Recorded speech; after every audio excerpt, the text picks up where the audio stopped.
something in the neighborhood of 29 individual insurance companies, or 32. There's only about 10 umbrella companies.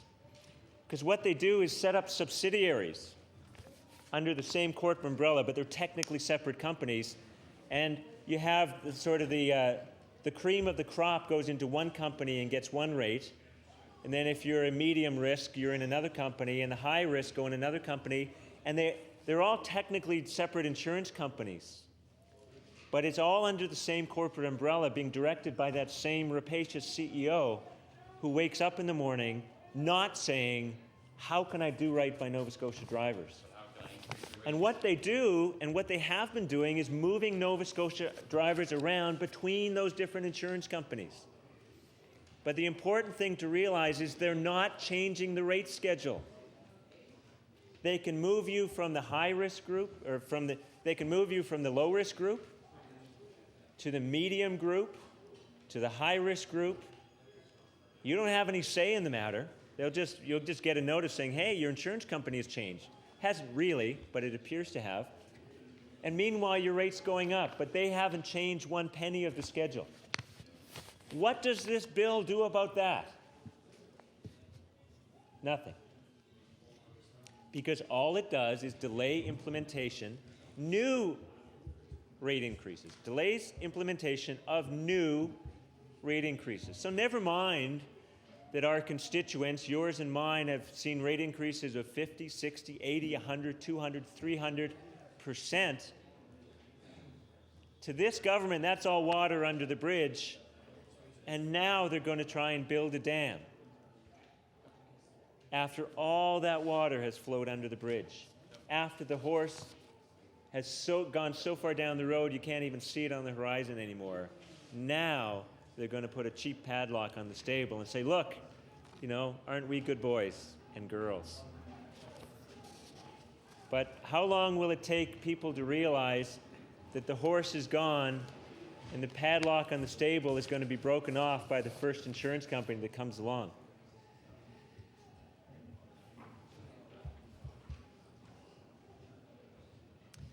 Finally, Mr. Speaker, as I count the deficiencies of this bill, Cabinet only gains regulatory power to prescribe grounds for which an insurer cannot refuse to insure or continue insurance.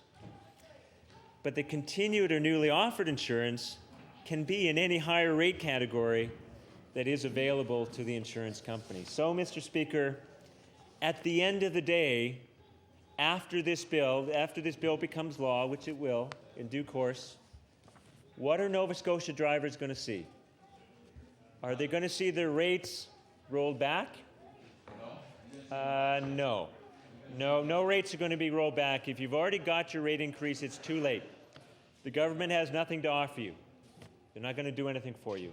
They're going to make you believe they've done something for you, but they have not, as a matter of fact, done anything for you. Does that mean that people's rates will be frozen where they are today? No.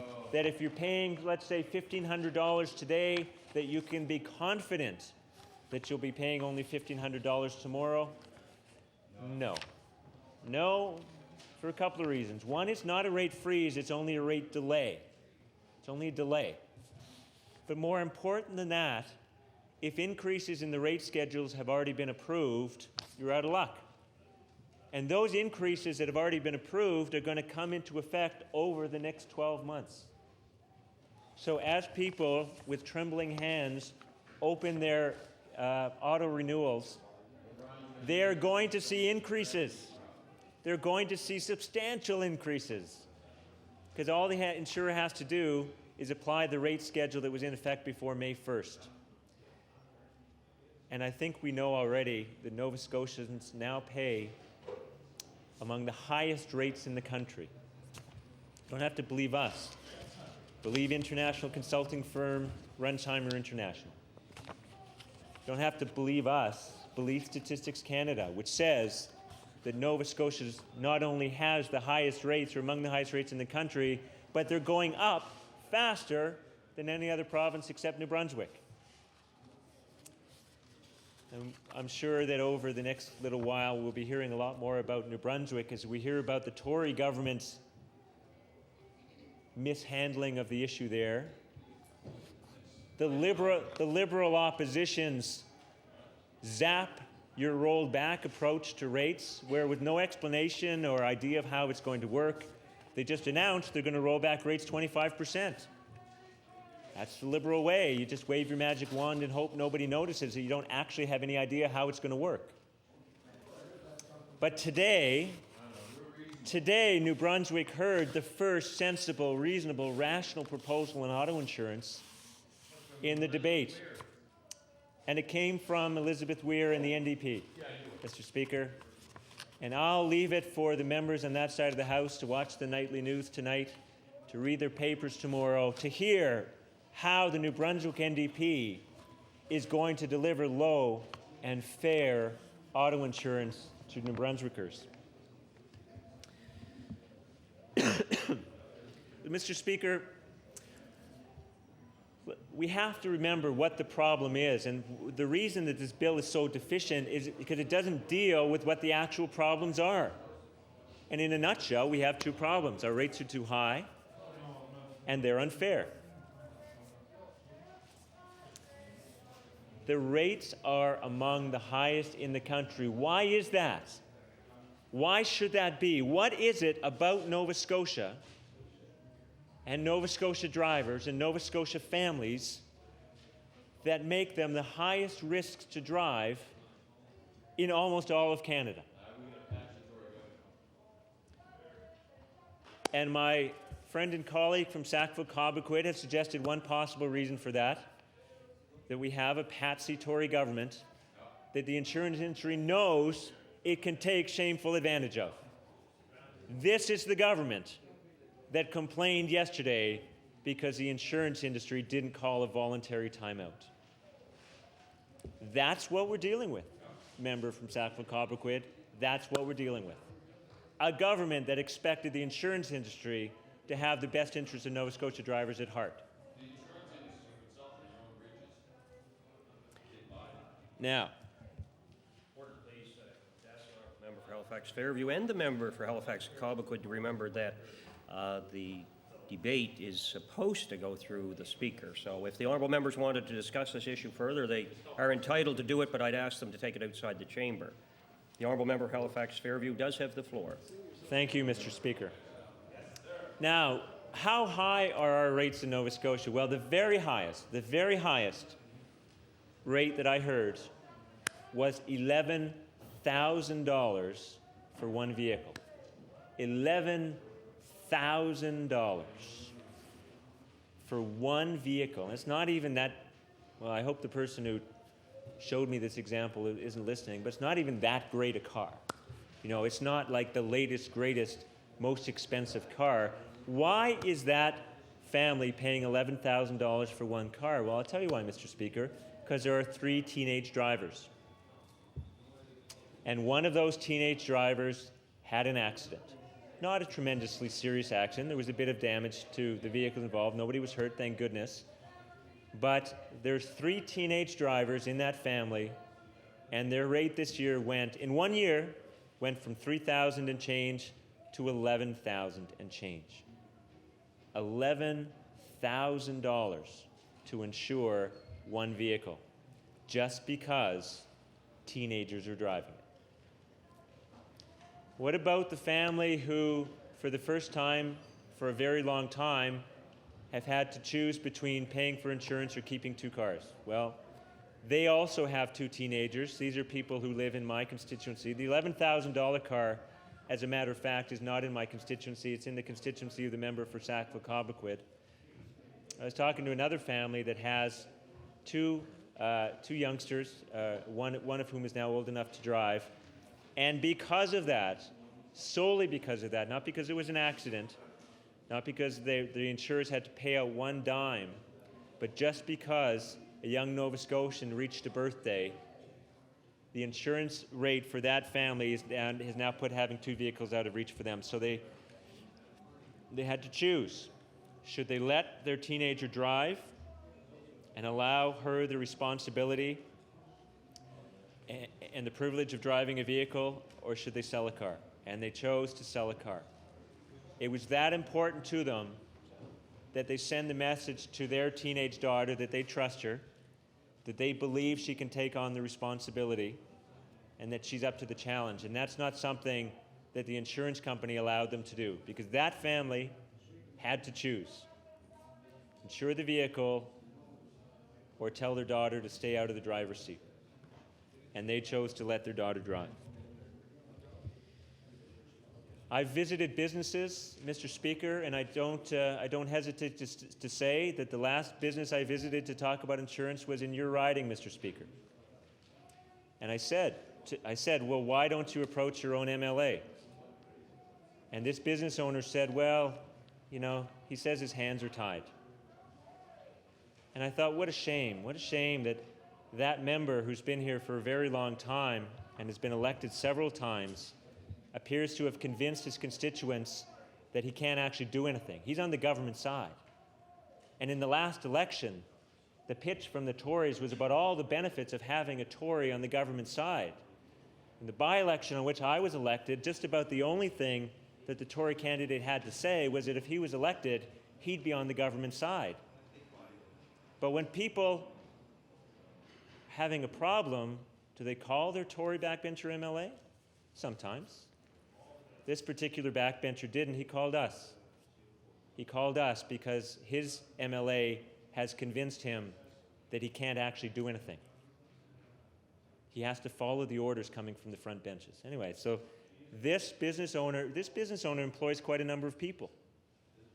And he has a small fleet of vehicles. And his insurance has gone up to the point where he says that if all the costs that are affecting him go up much more, he may just shut the doors because he's not making any money. He's not making enough money, not taking enough money out of the business for him and his family to live on anymore.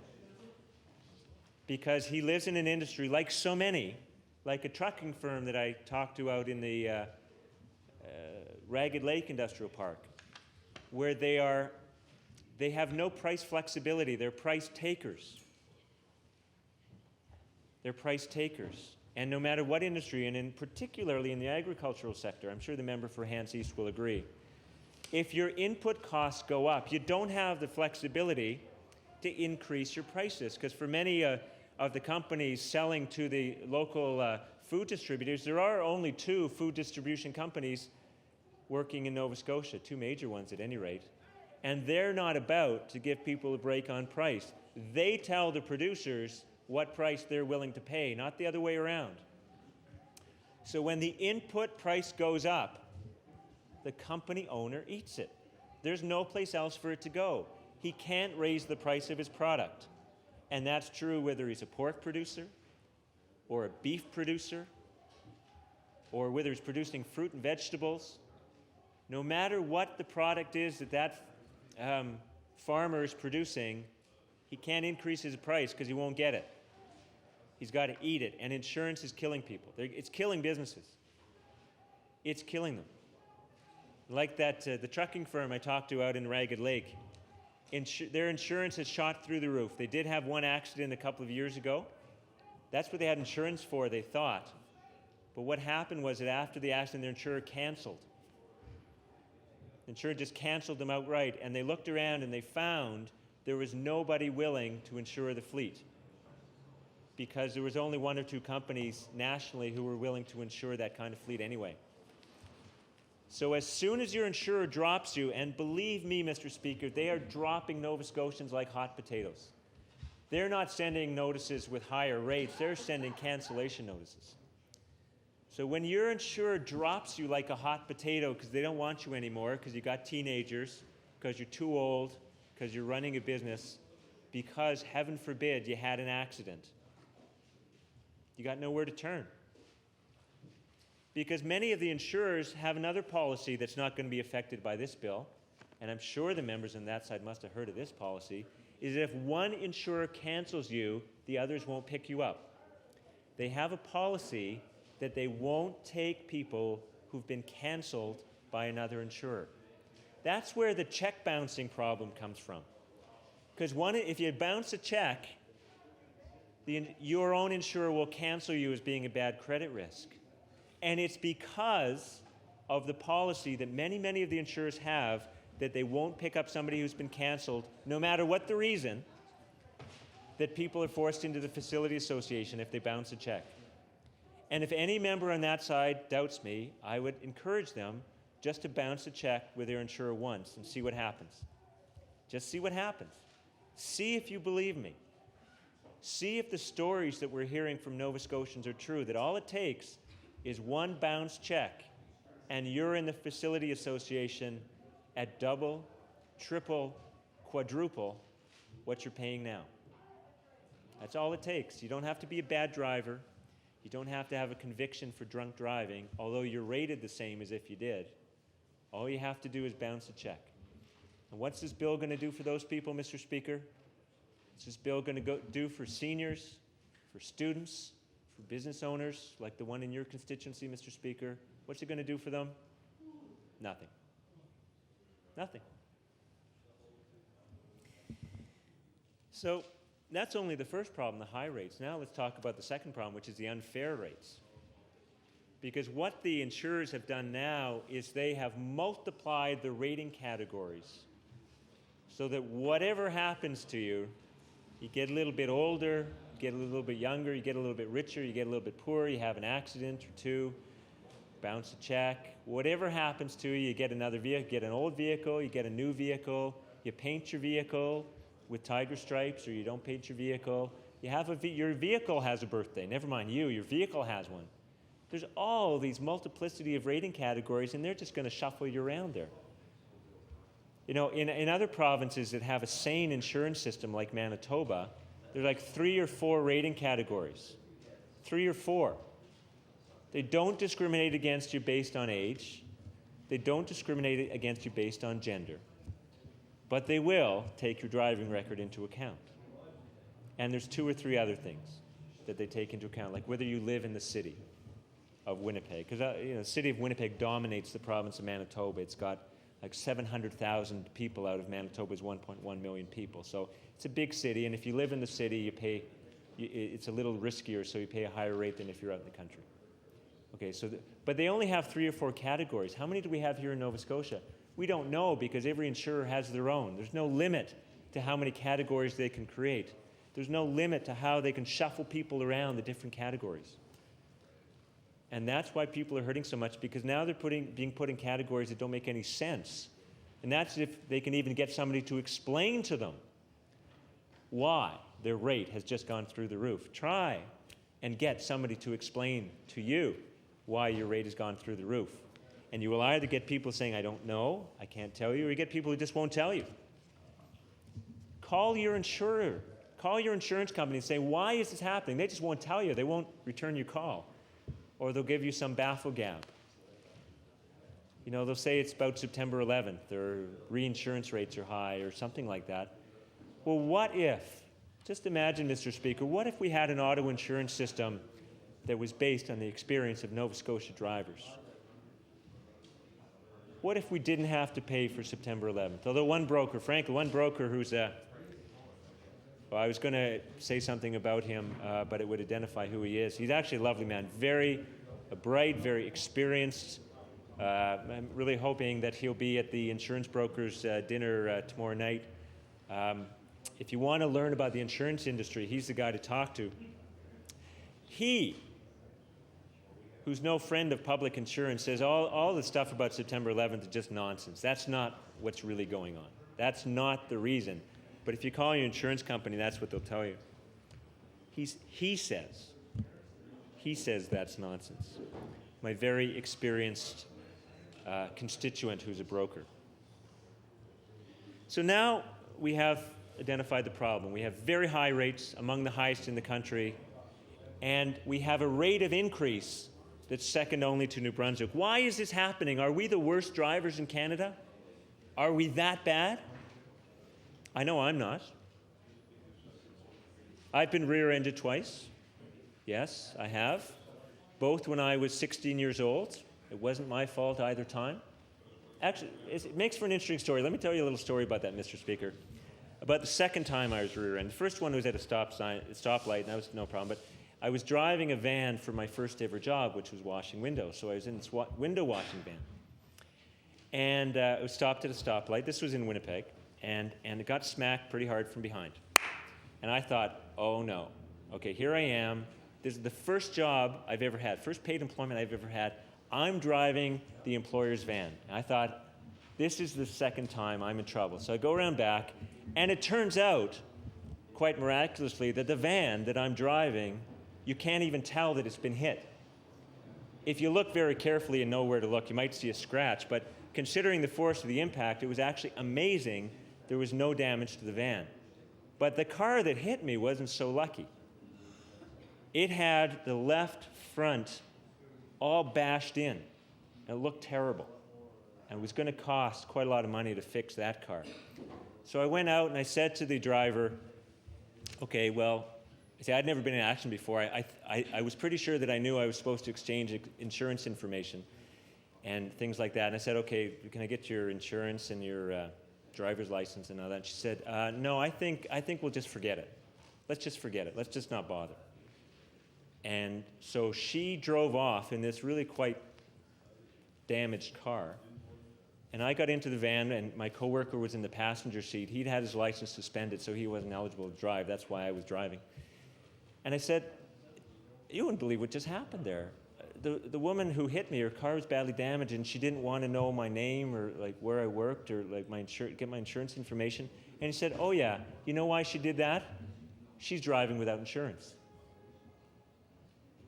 And I learned something that day, Mr. Speaker, about how many people are on the roads driving without insurance. And that's another impact that this insurance crisis that we have right now is having.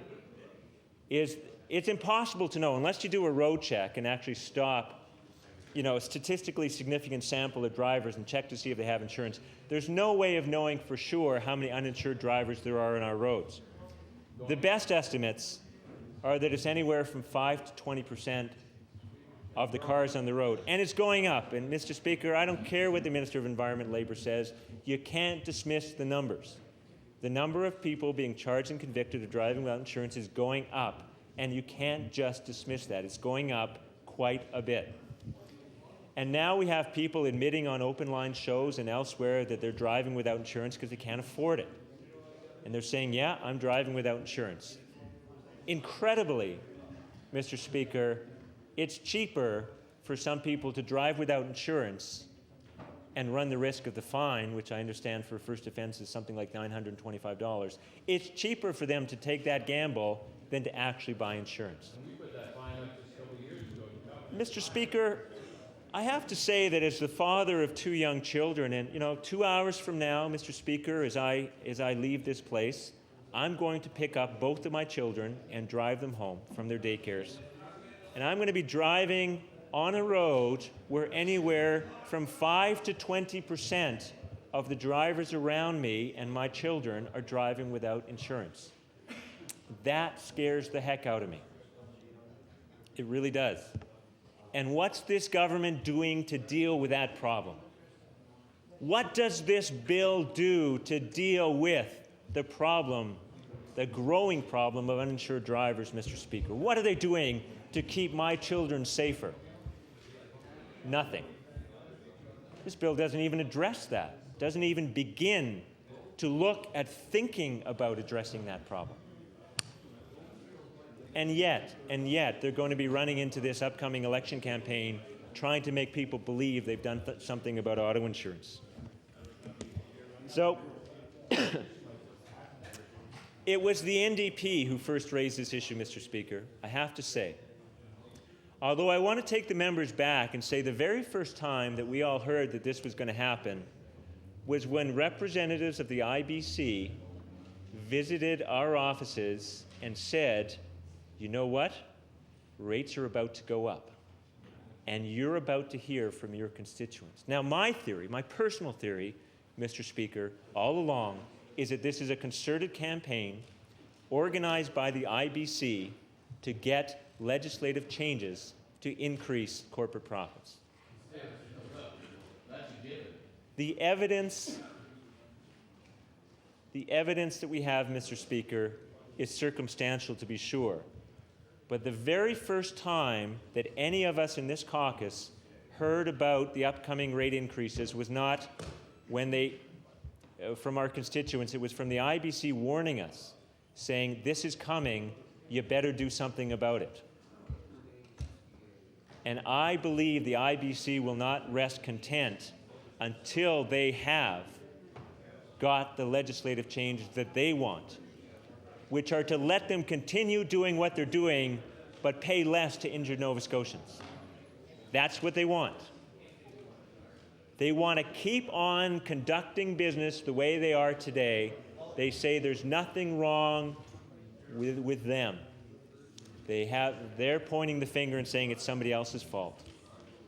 And I fear, Mr. Speaker, that that's what this government is going to deliver. Because at every opportunity that this government has had to do something constructive, to stand up to nurses. Oh, I'm sorry, I didn't mean nurses.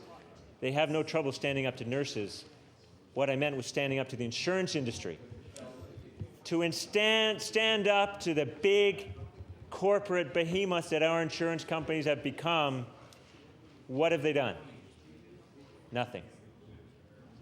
They have shown themselves to be devoid of leadership on this issue, although from time to time they have shown that they can be pushed.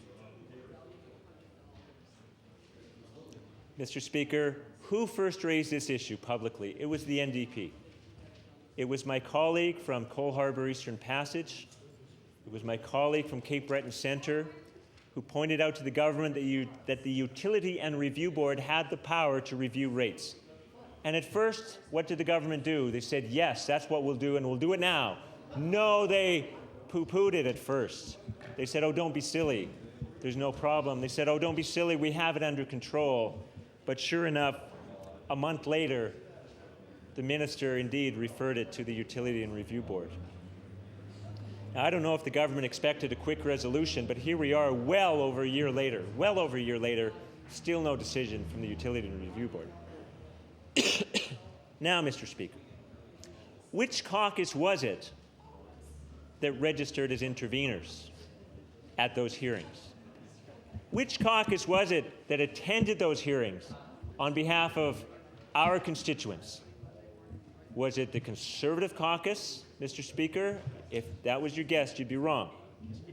Was it the Liberal caucus? No, they didn't register as an intervener, although their leader did go and call for a group hug. We went. We registered as an intervener. We attended the hearing. We asked questions of the industry. Because, after all, Mr. Speaker, that is the primary difference between the Liberals and us. They talk, we act. Talk over there, action over here. So we were responsible for getting the matter referred to the Utility and Review Board. We went to the hearings and made our pitch on behalf of our constituents. And I might add, Mr. Speaker, on behalf of yours. And on behalf of the constituents of all the members on that side of the House, because they weren't there. The PC caucus was nowhere to be found at those hearings. And, Mr. Speaker, as time marched on and we continued to see no action from the government, we formed a task force to lower auto insurance premiums in Nova Scotia. We went out. We visited your constituency, Mr. Speaker. We visited the constituency of Truro Bible Hill. We went out and about. We talked to people. We reached out to them. We got lots of emails and letters as well, but we reached out to people to tell us your story, what's really going on. We've issued one interim report, which, if I may say, was a most excellent piece of work, and laid on the table what the options are available and the pros and cons of each of the options. We're not afraid to take on the industry. We're not afraid to say to the industry, you've let Nova Scotians down. And even today, the Minister of Environment and Labour still says, quote, well, he still says that they believe in, quote, a thriving competitive marketplace, end of quote, which is conservative code for saying there are some options they will not consider no way, no how are they going to consider some of the options on the table. Whose side are they on, Mr. Speaker?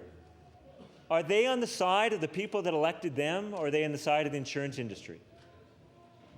That corporate executive that I talked about earlier in my remarks, puffing a cigar as he strolls down the streets of Amsterdam, saying, "How can I deliver fair and reasonable rates to Nova Scotians?" Actually, that's not what he's saying. What he's saying is, how can I deliver more value to my corporate shareholders, Mr. Speaker? That's what that corporate executive is saying. Whose side is the minister on? Is he on the side of that cigar-smoking, cognac-swilling corporate executive in Amsterdam? Or is he on our side? Is he on the side of his constituents? Or is he on the side of corporate executives? Whose side is he on? Because he has given no indication that he understands the dilemma being faced by Nova Scotians. He's given no indication that he knows how to solve their problem. We're not afraid. That's why we're here, Mr. Speaker, and that's why after the next election, we are going to be over there.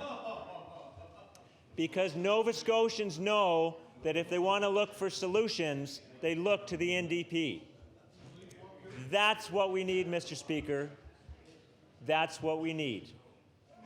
We need a government that will fearlessly look at all of the options, and not rule out any for ideological reasons. Let's remember, Mr. Speaker, that it's the party on that side of the House that privatized Nova Scotia Power without any study, because, in the words of the chairman at the time, a very well-known conservative, it was done on a, quote, philosophical feeling. They did it because, well, the conservative philosophy told them they should. Well, Mr. Speaker, our job in this House is to deliver low, fair rates to Nova Scotians. The law says Nova Scotians must have auto insurance. It's our job to figure out how to deliver that to them at as low a rate and as fair a rate as possible. This bill will not do that for all the reasons I've talked about. The holes in the Swiss cheese are so big that there's no cheese left. The insurance industry is already walking all over this bill, all around this bill, all through this bill, because it doesn't deal with the real issue. Now, we're not afraid to raise the real issue. We need to consider public auto insurance in Nova Scotia. We need to look at the other provinces and say, why is it exactly that the three provinces with a public system have the lowest rates in Canada? Is it coincidence? Is it because they have flat roads, as the minister would have us believe? Well, one of the three provinces doesn't have flat roads, so that can't be the reason, Mr. Speaker. We have to look at the reasons why it is that Manitoba, Saskatchewan, and British Columbia deliver the lowest and fairest rates to their people. We don't know all the answers to that. That's why the NDP task force is still looking at that. And, Mr. Speaker, I'd be very pleased to personally deliver a copy of our final report, which I'm expecting before the end of the month to you in your constituency office, because you may find it interesting reading. We're not afraid to look at the options. We're not afraid to do the right thing by Nova Scotians. So, Mr. Speaker, where are we now? We have insurers, some of whom are profitable. They're not all losing money, despite what you hear from them. It was well established at the Utility and Review Board hearing that some of the insurance companies in Nova Scotia are profitable, but they're driving the rates up anyway. Why is that happening? We have insurance companies who are leaning on the government to do nothing, to give the appearance of doing something, the facsimile of doing something, to make it look like they're busy, just busy enough to carry them through the next election. And after the election, Nova Scotians will find that nothing, in fact, has been accomplished. We have brokers, insurance brokers, good, decent, hardworking Nova Scotians who are trying to do their job. They're the ones who deliver the bad news to Nova Scotians, and they're not getting much help from over their shoulders from the insurance companies that they supposedly represent. The brokers are in a tough position because their independence is being cut away here.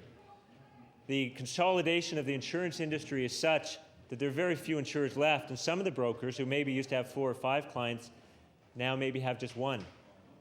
They're not really independent at all. They have to do what that insurer says to do. Your brokers are in a tough state, and they're not in a position to diverge from the insurance company line. And what one very experienced broker told us is that if we, the NDP, find solutions, find a way to deliver low and fair rates to Nova Scotians, there will be a lot of silent cheering coming from brokers' offices.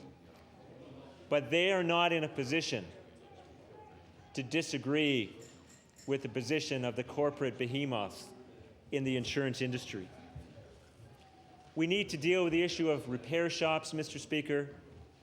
I think, as is well known, there's one rate that repair shops will quote if it's an insurance job, and another rate if you're paying for it yourself. And I notice the increasing evidence that more and more Nova Scotians are paying for the repairs themselves rather than taking a risk of making a claim to their insurance company.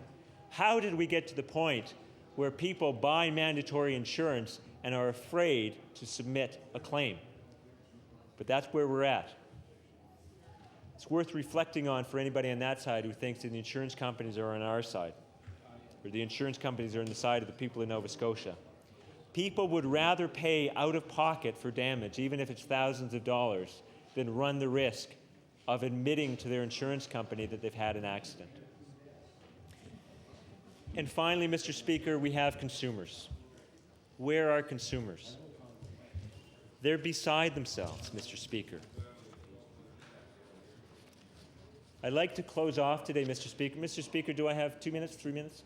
The honourable member has approximately 4 minutes. 4 minutes. So much the better, Mr. Speaker. So much the better. Because I'd like to close by talking about two cases that recently came to my attention, which I can add to the dozens that have previously come to my attention. The first one was from a gentleman who lives in my constituency, but his mother, who he was calling about, lives in the constituency of Dartmouth South.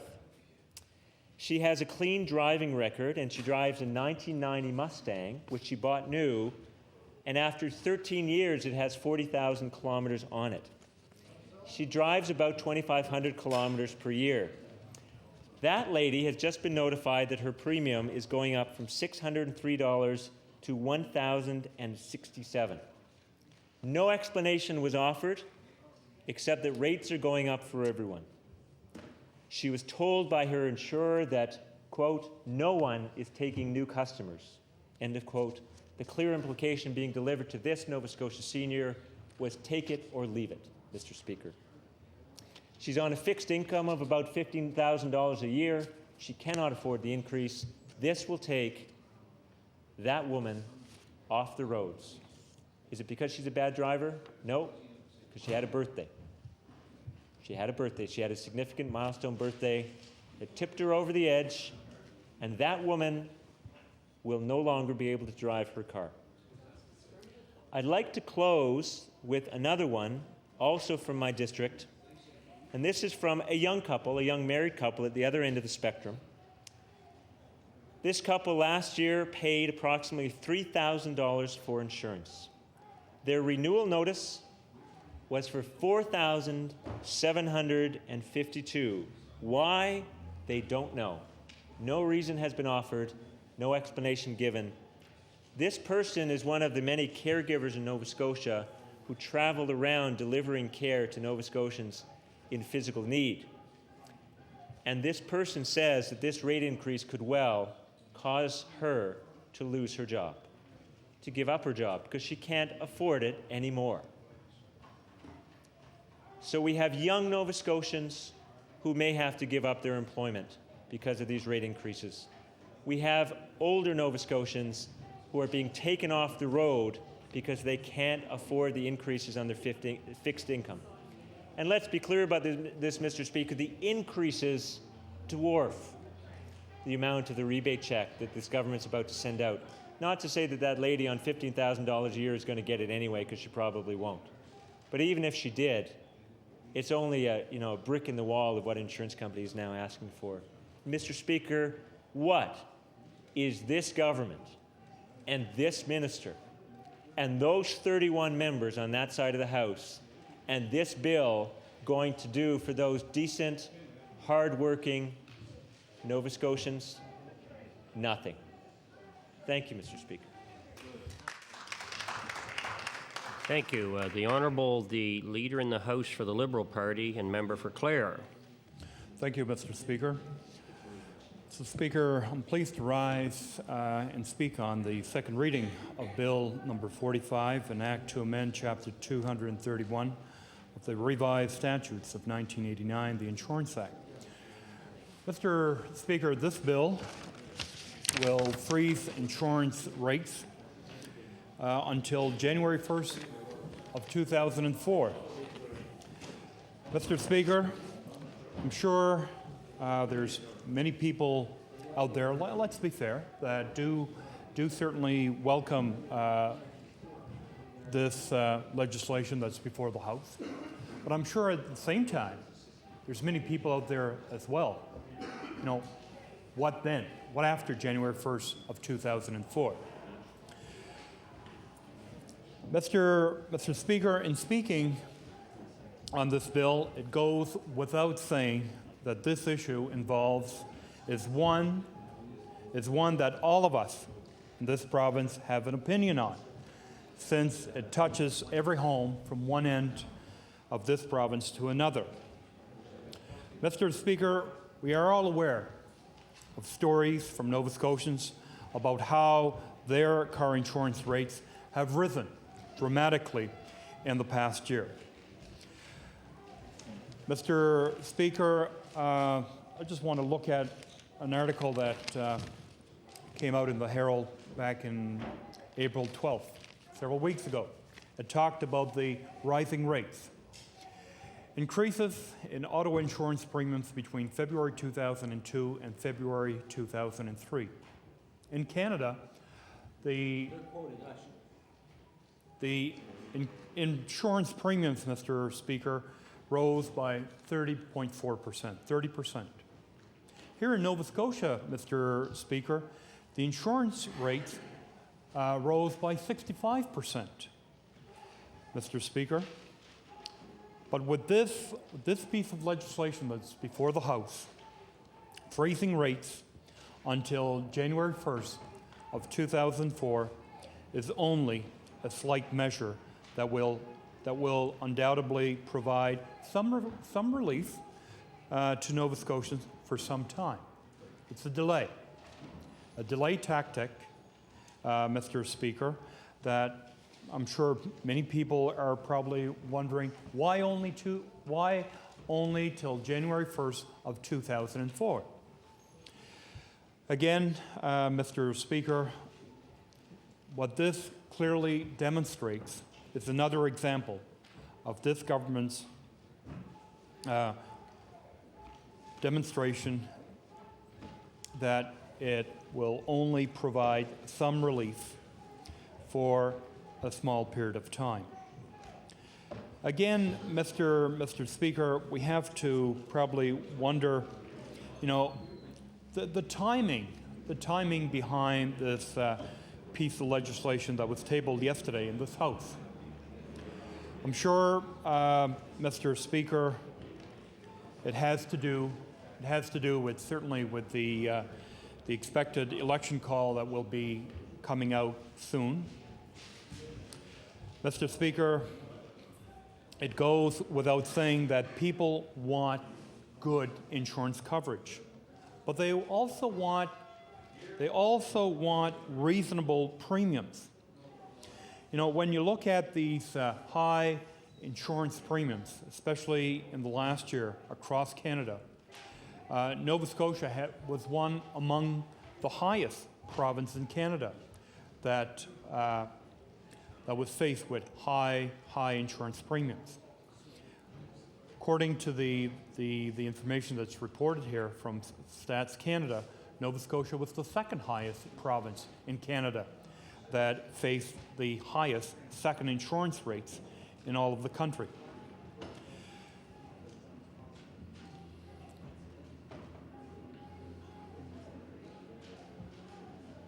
So, Mr. Speaker, I'm sure with this bill that's before the House, and again, Mr. Speaker, we know that with a Tory majority government, this bill will eventually get passed in this House. Once it gets through second reading, the bill will be referred to law amendments. And I'm sure, Mr. Speaker, many people from the public will certainly take this opportunity to come in and provide the government with some of their own stories. You know, this will be an opportunity, Mr. Speaker, once the bill goes to law amendments, to hear what the public has to say.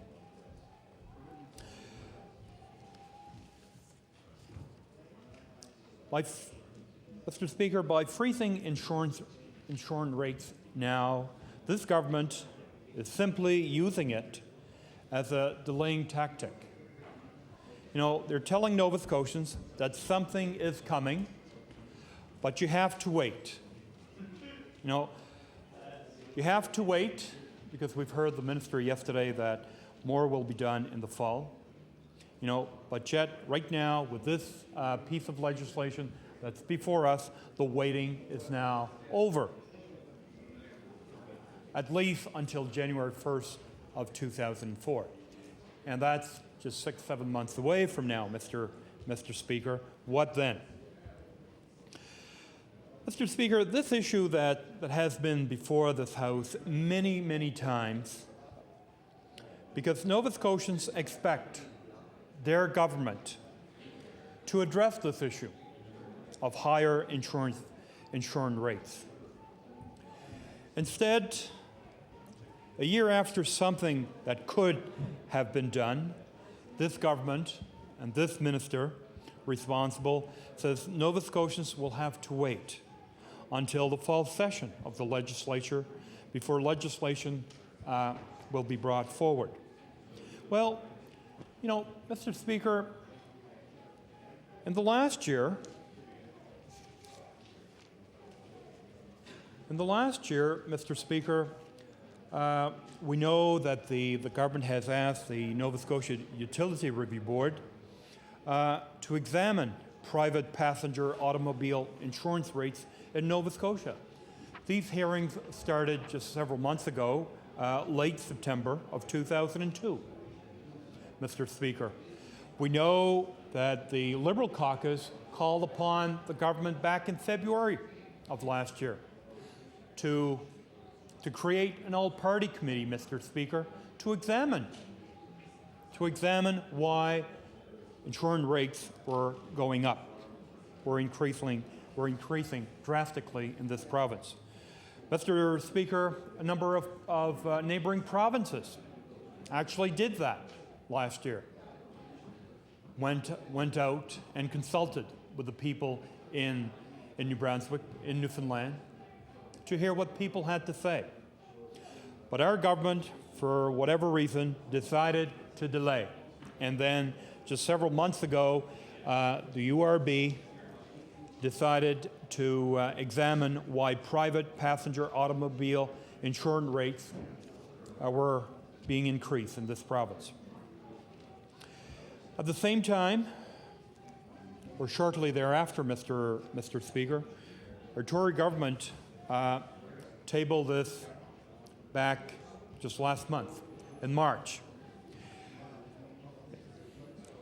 A plan they called The Road Ahead, a planned approach to auto insurance solutions, that's dated March of 2003. Mr. Speaker, this report went out to the people of our province. The government wanted to know what they thought. What do you think? A survey. You know, I just want to look at one of the questions here. What do you think that the government should be doing in terms of examining no-fault system for Nova Scotia, Mr. Speaker? You know, again, Mr. Speaker, this is simply some window dressing. It's an exercise to pretend that this government is doing something. But yet, Mr. Speaker, you know, this government had well over a year to do something. And then, with an election call on the horizon, the government decides to do something. You know, they went ahead with the URB. They went ahead with this survey survey wanting to hear what the people of Nova Scotia has to say. And then last month, they appointed a consumer advocate on auto insurance, Mr. Speaker. So now this individual will certainly will be looking at some of the concerns that will be brought to his attention, and then later on, this individual will report back to government. So again, Mr. Speaker, you really have to wonder, why this bill is before the House today. This issue has been ongoing for quite some time. We've seen other provinces, taking the lead, creating an all-party committee, listening to what the people have to say, consult with the people in New Brunswick and Newfoundland and Labrador. But here in Nova Scotia, we decided to bring a bill forward, to freeze insurance rates until January 1st of 2004. That's 6-7 months away. So, I suspect the election will have taken place by then. And then, again, the people of Nova Scotia will be looking at their government to come up with some solutions. Not delaying tactics, not just temporary tactics to delay some solutions that can, once and for all, address these high insurance rates that the people of Nova Scotia have been faced with. Mr. Speaker, this government could have had an insurance package ready to go during the last spring session, but decided for whatever reason not to, and wait on this very critical issue that are being faced by many Nova Scotians. It's easy to know why they waited.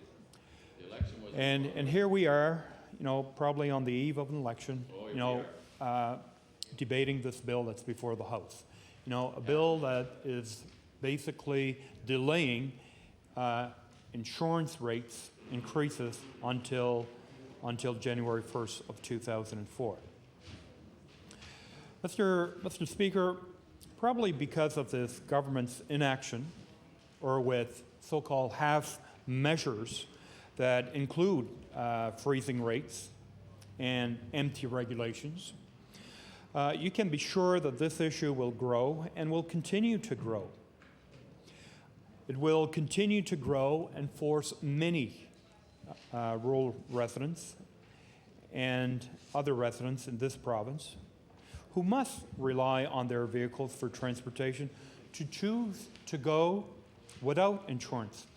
Mr. Speaker, I just want to share with you an individual from home that I spoke with quite a few months ago.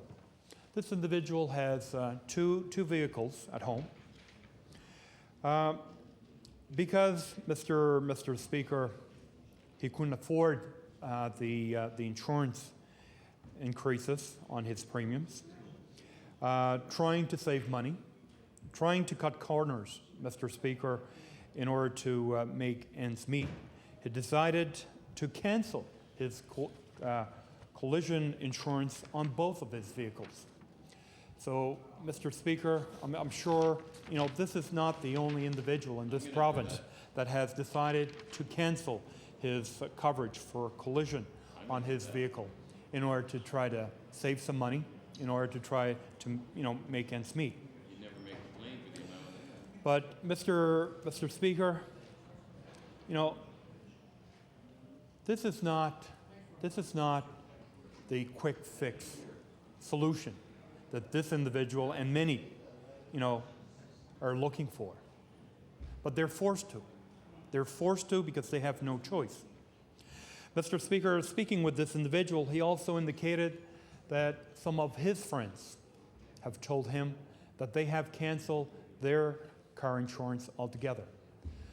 They are driving on our roads with no car insurance, simply because they can't afford it. They can't afford it, and at the same time, trying to make ends meet, living on limited income or on fixed income for some. They chose, to cancel their vehicle insurance. And we know, that number, Mr. Speaker, is increasing day by day in this province. People of Nova Scotia deciding to cancel their vehicle insurance and doing without, Mr. Speaker.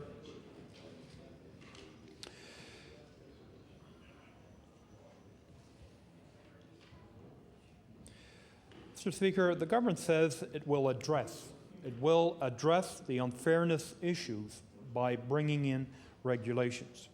Well, the obvious question is, when will the government be bringing these regulations?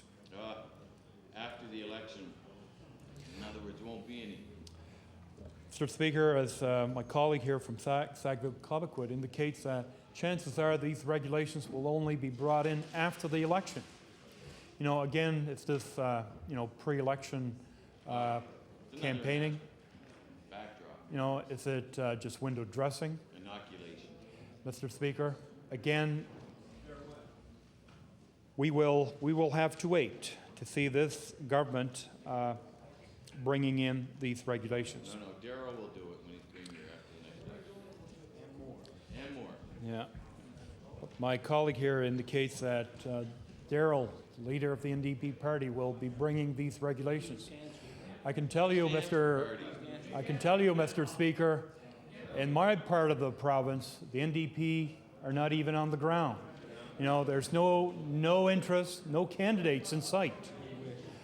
I can tell you, Mr. Speaker, from my personal experience back in 1993 and 1998, the NDP party had to find someone from Halifax to run in my own riding. And I'm sure I wasn't the only riding in Western Nova Scotia that the NDP party had to try to recruit someone. That's soon to be the way for Danny. I see some of my neighboring colleagues from across the floor, indicating that they had, they encountered those very same individuals, Mr. Speaker. But anyway, Mr. Speaker, I'll come back to the debate that's before the House. Will you tell us where Danny is? Mr. Speaker, seniors, Nova Scotians want to know. Who seniors is Danny? and those with older cars, those living in certain parts of the province, want the details now. How these regulations will be affecting them. They want the help now, Mr. Speaker, but this government tells them that they'll have to wait until the fall when the legislation will be passed. So again, Mr. Speaker, we have to, to really ask, why the delay? What's the game plan? Why is it being delayed? And I'm quite sure that a lot of people out there will not be fooled. They certainly understand, the reasons why this will be done. Mr. Speaker, with a provincial election expected to be called soon, this government is appearing to be doing something, to try to quiet down the howls of protest from drivers who are making tough choices. Mr. Speaker, choices that they make themselves to decide not to take insurance coverage that they need. Unfortunately, Mr. Speaker, this some of these choices that people are making now, unfortunately, are probably not the best, for protection. But at the same time, Mr. Speaker, we have to recognize there's many people that are trying to make ends meet, that are facing very difficult choices, and at the same time, these choices aren't easy to be made, but at the same time, they have to be made, Mr. Speaker.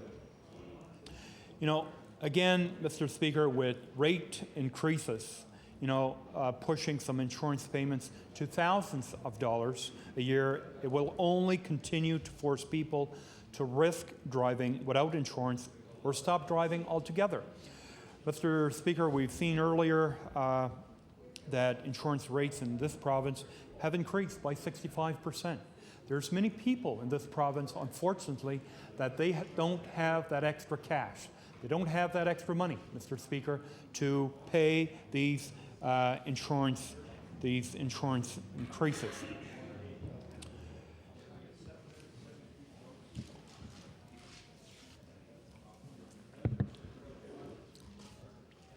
Mr. Speaker, because of this government's inaction to address, this issue, many will either pay these higher insurance rates, or at the same time decide to sell their vehicles or park their vehicles, at home. But again, Bill number 45, Mr. Speaker, has some merit. Little, but some. But it fails to address the other issues that many Nova Scotians want answers to with regards to insurance. As I've stated earlier, this bill that's before the House will eventually pass. When, I don't know. This bill that's before the House, it will pass second reading, and it will be moved on to the Law Amendment Committee that will allow the public to come forward to listen. The opportunity to hear what the people of Nova Scotia have to say with regards to Bill number 45. But I'm quite sure, Mr. Speaker, one question that many of these individuals will have is what will happen to insurance rates after January 1st of 2004. So, Mr. Speaker, again, unfortunately, we will probably have to wait until the election takes place to find out the answer to that question. But for the time being, the people of Nova Scotia are being told with this piece of legislation that's before us, Mr. Speaker, is probably, you're right, as the member from Sackville-Cobequid indicated, it's the best that they probably can do at this time. The Tories can do it. That the Tories can do, you're right.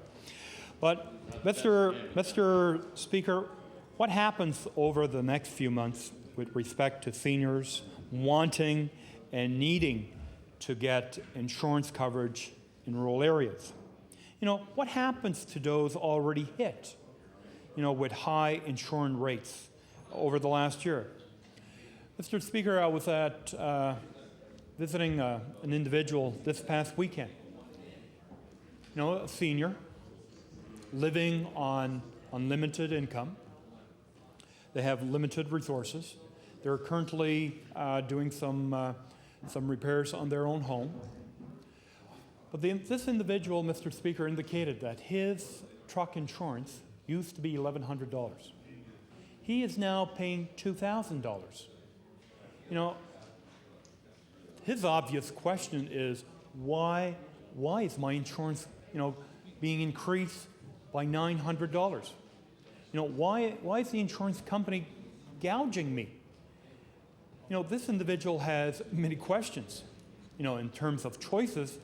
If he wants to continue to drive his vehicle, his truck, he has no choice than to pay this high insurance increase of $900.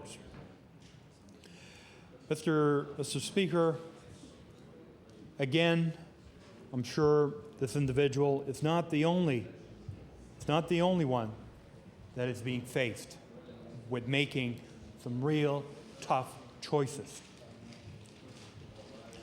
Mr. Speaker, once this bill goes through, and I'm sure it will in the next little while, this individual will probably be asking himself and probably be calling, the minister responsible for insurance.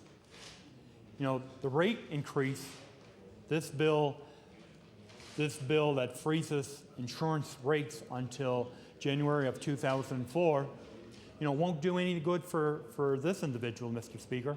His rates have already gone up. He's already, paid his insurance this year, close to $2,000. But yet this bill will do absolutely nothing for this individual. And I'm sure, Mr. Speaker, this bill will probably not have an impact on many Nova Scotians, because their insurance rates have already gone up. They have already, I'm quite sure, paid up their bill or decided to make some other very difficult choices. Selling their vehicles, parking their vehicles at home. Mr. Speaker, but there are a lot of people, Mr. Speaker, in this province that this bill will do absolutely nothing for them. Nothing.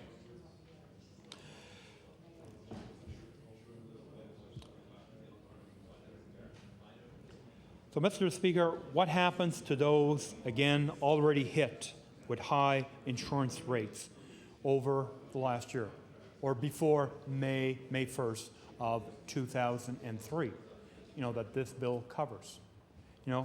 Again, what happens to those individuals before May 1st and what happens to these individuals after January 1st of 2004? Clearly, Mr. Speaker, this is an important question. It's an important issue in the lives of many people here today. But it's also a pressing issue. The issue that's before us, Mr. Speaker, has been a pressing issue for quite some time. It hasn't just been brought up to the table, to the floor of this House, to the minister's attention for a short period of time.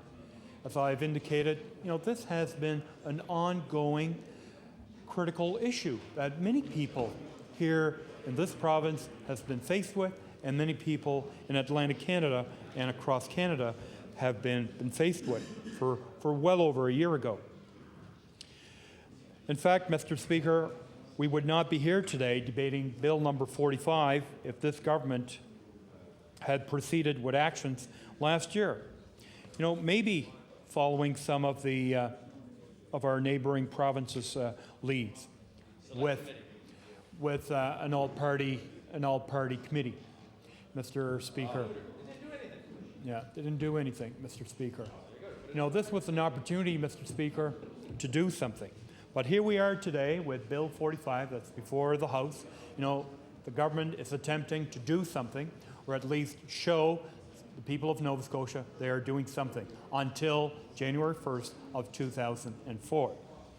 So again, Mr. Speaker, we have to wonder, what the delay tactic here is, the reason behind it.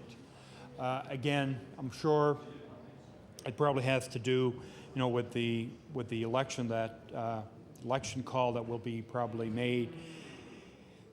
made in the next several weeks or in a very short period of time. But Mr.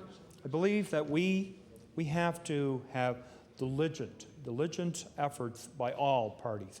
It's not just by the government, to come and provide the people of Nova Scotia to try to minimize the costs to the system that will assist in providing some solutions, maybe some short solutions. But I think, Mr. Speaker, all partners, everyone, all the parties involved have a role into providing some solutions. But again, Mr. Speaker, there's one thing about this issue that needs to be stated and restated.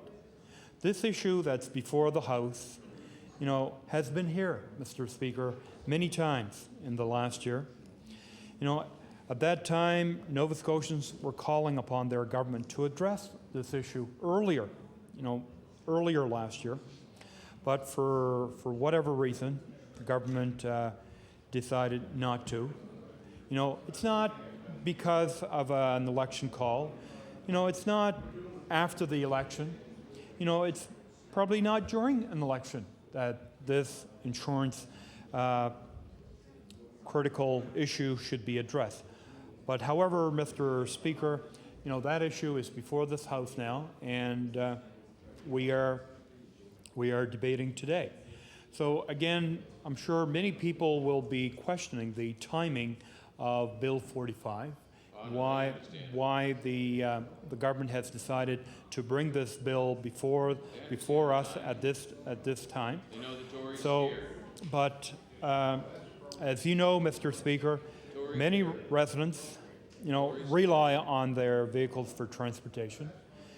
So this issue, Mr. Speaker, has a dramatic impact on them. Particularly in areas where there's no public transportation. In many rural parts of this province, that choice is not available. Many of our residents in rural Nova Scotia depend on their vehicle for transportation. But unfortunately, Mr. Speaker, these individuals don't have a choice as some other residents in this province have. So again, Mr. Speaker, I cannot stress strong enough that we would not be here today debating this issue. If the other two parties in this House had agreed with our request last year. When we brought our request 13 months ago, that we should have an all-party committee to sit down and hammer out a solution to this problem. But that request was denied by the government, and here we are. So a year later, we're still no closer to a solution. A year later, we're debating this issue again, as we're moving closer to an election. So here we are, Mr. Speaker, still talking about something that should have been settled, some time ago. When this issue first came up last year, Mr. Speaker, our Liberal caucus, came up with the idea about proposing to the government to appoint an all-party committee. That does a lot. But unfortunately, Mr. Speaker, the government decided for whatever reason, that was probably not in the best interest of the government. So they decided, here in September, to appoint the Nova Scotia Utility Review Board to examine, private passenger automobile insurance rates in Nova Scotia. So again, here we are in September, and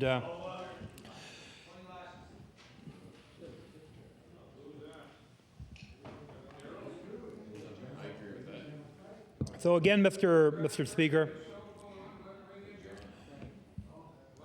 so where were they, Mr. Speaker, last year when this problem was just as important as it is today, Mr. Speaker?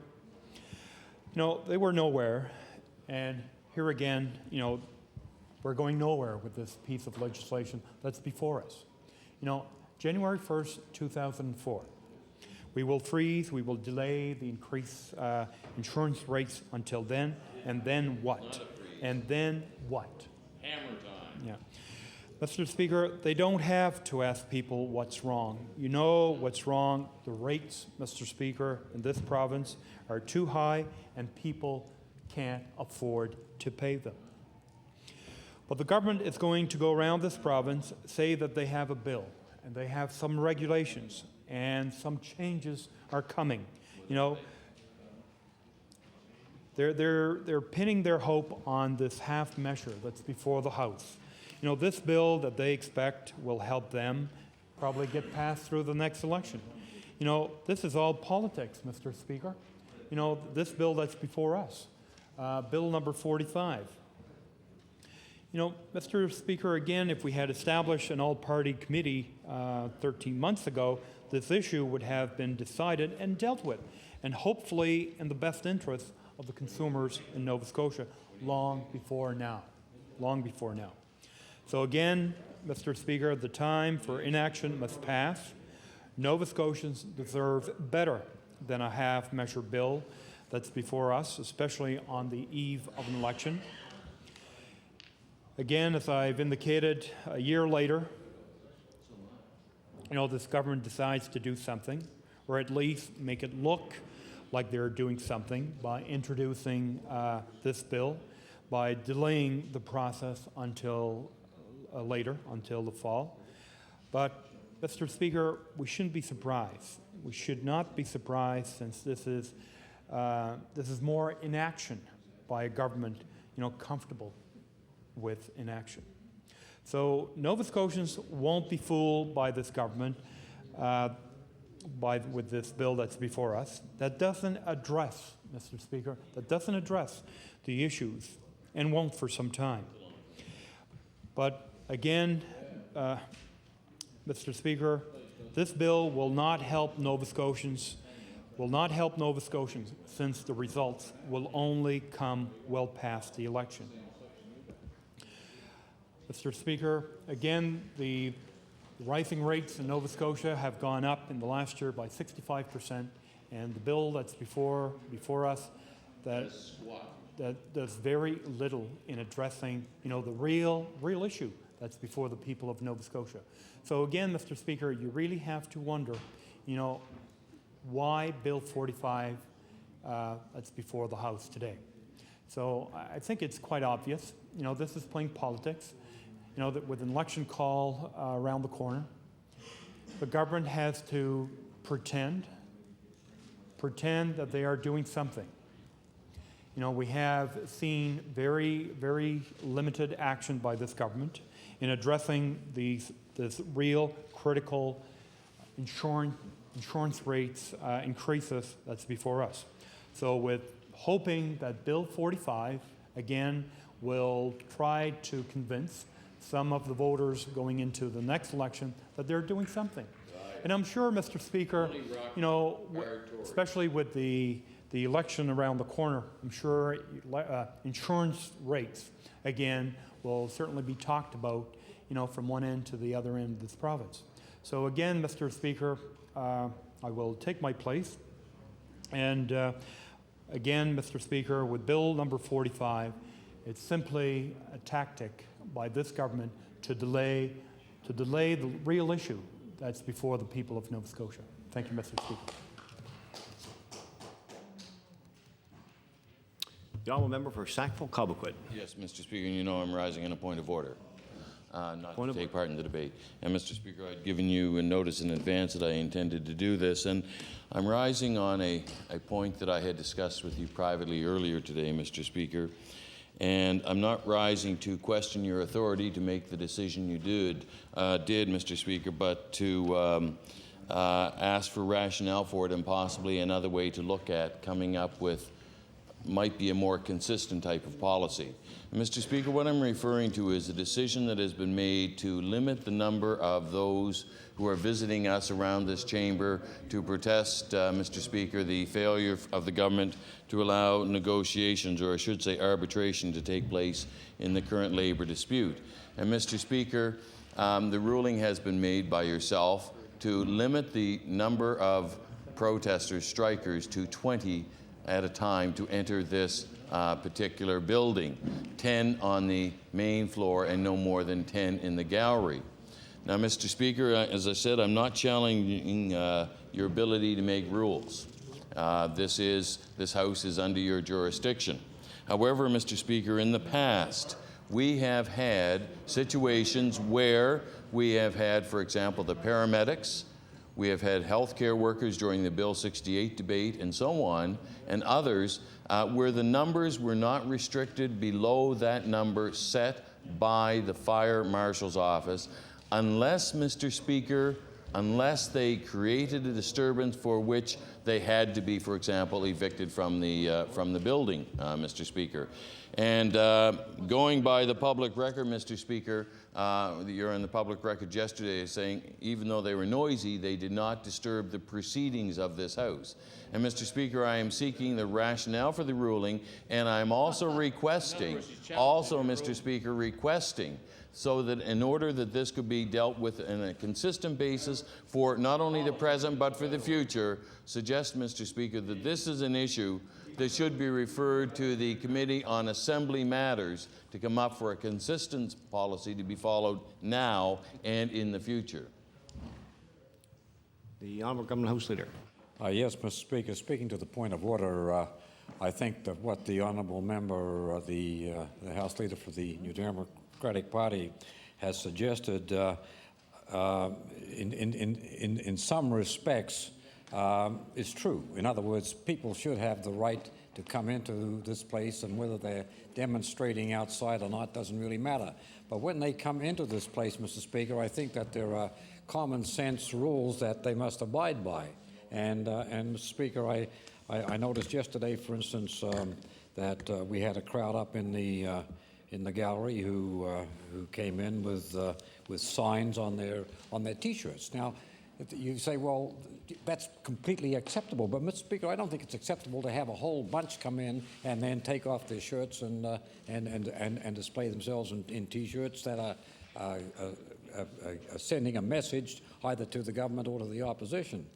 But that aside, Mr. Speaker, when people come in and sit on the floor and impede the progress of people to come into the building and to leave the building, Mr. Speaker, I think it's time to draw the line.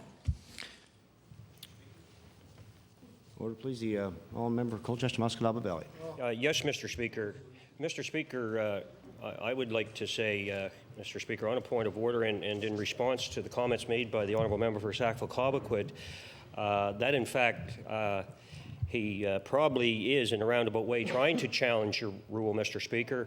And in confronting your rule, I would just say that it is within your jurisdiction, Mr. Speaker. It's the Speaker's house, and it's the people's house, and there's school classes, there's seniors. Everybody, I think, has an opportunity and a right to come to this house, but it is the Speaker's decision. And you can cut it any way you want, Mr. Speaker. I believe the honourable member for Sackville-Cobequid has some difficulty with your ruling, and I respect your ruling.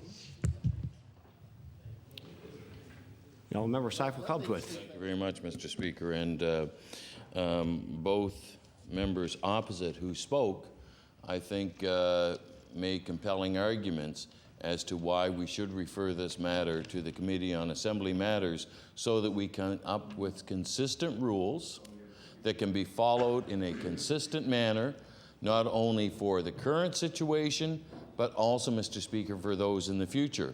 And, Mr. Speaker, as I began my comments, I appreciate and I accept the authority that you as Speaker have to make these kinds of decisions. However, I believe as a guidance to yourself, Mr. Speaker, and I know that some members on the government benches find it very uncomfortable to be confronted by those who aren't happy with government policies, but I know that's not what's guiding your decisions, Mr. Speaker, but it might be what's guiding some of the directions or encouragements that are being provided by members of the Tory caucus benches.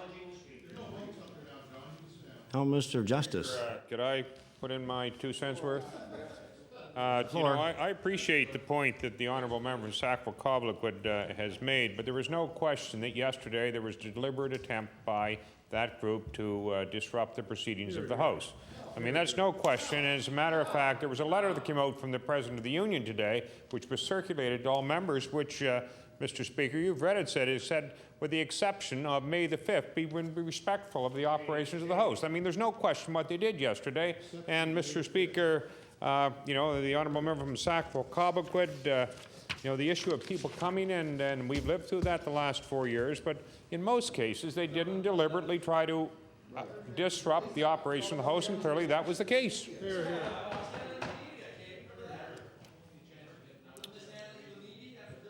Order, please. The honourable member of Sackville-Cobequid, I guess, when he started his comments,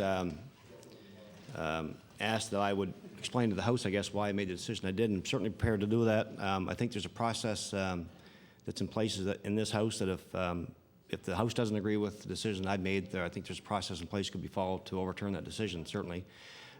First of all, I'd like to say that the honourable member of Sackville-Cobequid is so right. This is a place for the people to come from throughout this province, and they have every right to do so. And there are a million of those people that have the right to come here. And I don't think it's fair to prevent anyone from entering this building at any time, whether it's the Nova Scotians or tourists, or particularly children. And as I mentioned to the honourable member today, we had a class of children here today that I think if they had arrived here yesterday, they probably wouldn't have been able to get into this chamber. I know they wouldn't have been, because they would have been turned away because of the numbers. Second thing is, I'm sure they would have been intimidated by what they saw when they came in this building. Whether we want to agree with that or not, I believe that's true. And I think we have a right to... I believe we have the It's incumbent upon us to ensure that this is a free and safe place to enter, and I don't disagree with that, but without intimidation. The other thing is, I think we have to remember, and I'm sure the honourable member would agree with this is a workplace for staff, students, people who work in this building throughout the year. And whether you agree with it or not, again, an issue was brought to my attention was the level of noise yesterday made this an unsafe and not a very good workplace to be within. Now, that's been mentioned to me by staff in this building. The other thing is, that's been drawn to my attention, and I think that it's incumbent upon us as members, is that the business of the House has to carry on. And whether we agree with what's happening outside, whether we agree with the issue or not, the business must carry on in this House. The individual group yesterday made a decision to occupy this building, and I respect their decision to do that, and I've been criticized, as I mentioned to the honourable member today, that I didn't take action yesterday and actually bring that to an end, and maybe I should have. Other jurisdictions, protesters are not allowed to enter the building, period, none. If you want to refer it to the committee on the semi-matter and have that as an option, I'm fully prepared to live with the consequences of that decision. We, in this House, have on occasion allowed people in here. I did yesterday. They entered this building. They occupied the building.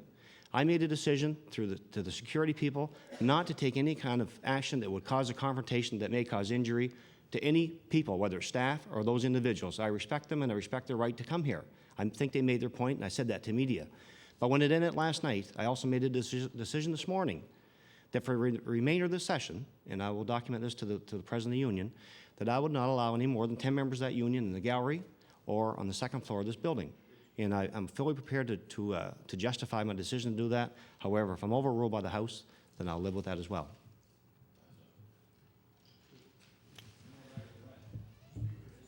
Back to second reading on Bill number 45, the Honourable Leader of the Official Opposition.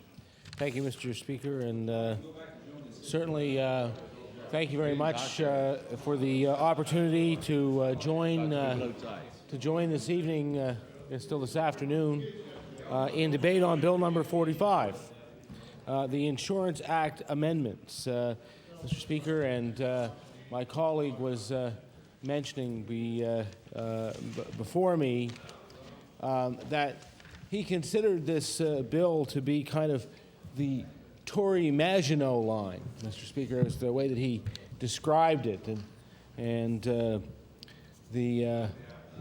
I'm sure that's a reference that the House Leader for the government will understand, because, Mr. Speaker, of course, the Maginot Line was a line of fortifications that were built along the eastern boundary of France. The idea was that they would build a line of fortifications that could defend their citizens, and they built it, as I recall, up to the forest in the Ardennes.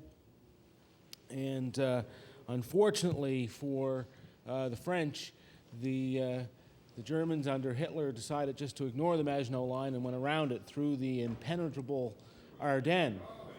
And of course, Mr. Speaker, the Maginot Line, although it did in fact serve its purpose, which is it did defend the area which it was intended to defend, it did not in fact stop what was the real point of the fortification, which was to prevent the action that they feared most, which was the invasion to take place, because it did take place and France fell. And this bill is very much like that. I mean, it is designed to have a very narrow focus and to give the government something to hide behind, very much like the Maginot Line. You might know, Mr. Speaker, that the Maginot Line came to a fairly ignominious end. In fact, it was sold off in peace, Mr. Speaker, and in fact was used for mushroom farming. If you can imagine, the great fortifications used for mushroom farming, which is not at all unlike the way that the government treats the people of this province, very much like mushrooms most of the time, keeping them in the dark. So the parallel goes much further than just the Maginot mentality, which is incidentally, Mr. Speaker, what it became known as, and really too bad, because of course André Maginot, who the Maginot Line was named after, was a great war hero in France and very much loved, but yet history records him only because of his name, or I shouldn't say only, but primarily because his name is attached to the line. And unfortunately, Mr. Speaker, the point that the Maginot Line made was that this was a defensive fortification, and it was based on France's experience in the First World War. And so essentially what they were doing with it was fighting the last war, which is essentially what this government is doing with the insurance companies. Because, Mr. Speaker, nothing in this bill will have any real effect that will benefit the consumers of Nova Scotia. It is not a freeze. It is a delay in rates that were to be brought into force May 1st or later. Of course, all of the rates that were earlier, increases in rates that were earlier put in place will all be effective. The 65% increase that Nova Scotians have sustained in auto insurance rates will all go ahead. And in fact, when Nova Scotia consumers receive their renewals, they will in fact see increases in the amount that they will have to pay for auto insurance coverage. Now, Mr. Speaker, that is essentially for the same reason that the Maginot Line was ineffective, which is that the insurance companies are simply going to ignore it. And the Premier said, well, you know, we expected the UARB to come down by now, and in any event, we expected that the insurance companies would voluntarily agree to a timeout until the UARB decision came down. Well, Mr. Speaker, that didn't happen. The Premier was wrong, and the Minister responsible for skyrocketing insurance rates seemed quite surprised by the idea that these increases in the premiums would take place while the UARB continued their deliberations, while they reserved their decision and obviously are working on the decision that they intend to release. Certainly, the minister has said that he hoped that would be sooner rather than later. Certainly, we hoped it had been sooner, and I'm sure that the consumers of auto insurance products, auto insurance coverage in this province certainly wished and believed that the decision of the UARB would be earlier.